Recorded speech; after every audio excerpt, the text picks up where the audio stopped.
কালকে আমি চ্যাট জিপিটিকে একটা প্রশ্ন করলাম। আচ্ছা বলেন তো, পৃথিবীর সর্বপ্রথম ধর্ম কোনটি, ইসলাম নাকি হিন্দু ধর্ম?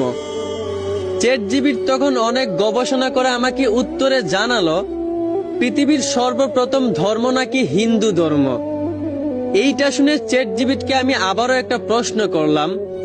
আচ্ছা, আপনি যে বললেন পৃথিবীর সর্বপ্রথম ধর্ম হিন্দু ধর্ম, তাইলে আপনি বলেন তো পৃথিবীতে আল্লাহ সর্বপ্রথম কাকে সৃষ্টি করেছিলেন?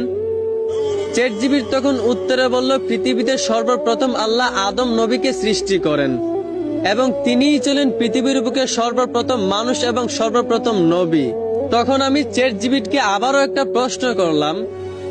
আচ্ছা, আদম আলাইহিস সালাম যদি পৃথিবীর সর্বপ্রথম মানুষ এবং সর্বপ্রথম নবী হয়ে থাকেন, তাহলে বলুন তো ওনার ধর্ম কি ছিল? চ্যাট জিপিটি তখন অনেক গবেষণা করে